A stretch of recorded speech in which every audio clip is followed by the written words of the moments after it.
তেহরানের আকাশ আজ শোকের চাদরে ঢাকা।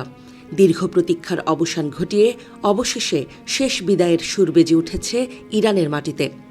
গত ২৮ ফেব্রুয়ারি মার্কিন ও ইসরায়েলি বাহিনীর ভয়াবহ আগ্রাসনে প্রাণ হারানো আয়াতুল্লাহ আলী খামেনিকে চূড়ান্ত বিদায় জানাতে আজ রাজধানী তেহরান পরিণত হয়েছে শোকার্ত মানুষের মহাসমুদ্রে। ৮৬ বছর বয়সী এই নেতার মৃত্যুতে সৃষ্ট শূন্যতা কেবল ইরান নয়, পুরো মধ্যপ্রাচ্যের ভূ রাজনীতিতে এক নতুন সমীকরণের জন্ম দিয়েছে। আশঙ্কা আর অনিশ্চয়তার দীর্ঘ পথ পাড়ি দিয়ে আজ যখন খামেনির মরদেহ শ্রদ্ধা নিবেদনের জন্য উন্মুক্ত করা হলো, তখন সারা বিশ্বের নজর ছিল তেহরানের দিকে। গত মার্চ মাসে দাফন সম্পন্ন করার প্রাথমিক পরিকল্পনা থাকলেও যুক্তরাষ্ট্র ও ইসরায়েলের সাথে ইরানের তীব্র সংঘাতের কারণে সেই কর্মসূচি পিছিয়ে দেওয়া হয়েছিল। যুদ্ধের দামামায় যখন উত্তাল ছিল পারস্য উপসাগরীয় অঞ্চল, তখন এই বিলম্ব যেন এক অনিবার্য নিয়তি হয়ে দাঁড়িয়েছিল। অবশেষে আগ্রাসনের ৪০ দিন পর পাকিস্তানের বলিষ্ঠ মধ্যস্থতায় এক সামরিক যুদ্ধবিরতি কার্যকর হয়, যা গত ১৭ জুন একটি সমঝোতা স্মারকে রূপ নেয়। কাতারের কূটনৈতিক প্রচেষ্টাও এই শান্তি প্রক্রিয়াকে ত্বরান্বিত করেছে।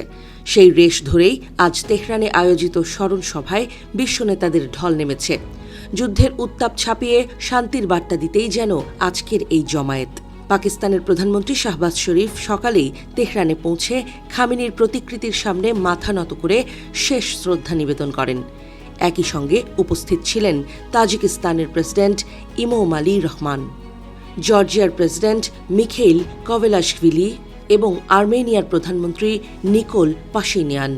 রাশিয়ার সাবেক প্রেসিডেন্ট দিমিত্রি মেদভেদেভ এবং তুরস্কের ভাইস প্রেসিডেন্ট জেভদেত ইলিমাজের উপস্থিতি এই আয়োজনের গুরুত্বকে আরও বহুগুণ বাড়িয়ে দিয়েছে। বাংলাদেশের জাতীয় সংসদের স্পিকার হাফিজউদ্দিন আহমেদের নেতৃত্বে একটি প্রতিনিধি দলও আজ তেহরানে পৌঁছেছে। স্পিকার সেখানে উপস্থিত হয়ে আয়াতুল্লাহ খামেনির প্রতি গভীর শ্রদ্ধা নিবেদন করেন।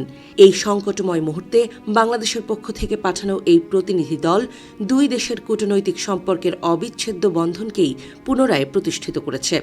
শোকের এই বিশাল আয়োজনে অংশ নিতে এসে বিশ্বনেতারা কেবল একজন প্রয়াত নেতাকে বিদায় জানাচ্ছেন না, বরং তারা পরোক্ষভাবে এক নতুন ভূ রাজনৈতিক বাস্তবতার ইঙ্গিত দিচ্ছেন। বিহারের গভর্নর সৈয়দ আতা হাসনাইন ও ভারতের উপপররাষ্ট্রমন্ত্রী মার্গারিটার উপস্থিতি এই আয়োজনে এক নতুন মাত্রা যুক্ত করেছে। এছাড়া চীনের জাতীয় গণকংগ্রেসের প্রতিনিধি হে ওয়েই এবং তালেবান সরকারের পররাষ্ট্রমন্ত্রী আমির খান মুত্তাকির উপস্থিতি আঞ্চলিক ভারসাম্যের এক জটিল রূপকে তুলে ধরেছে। তেহরানের প্রতিটি মোড়ে এখন আয়াতুল্লাহ আলী খামেনির বিশাল সব বিলবোর্ড।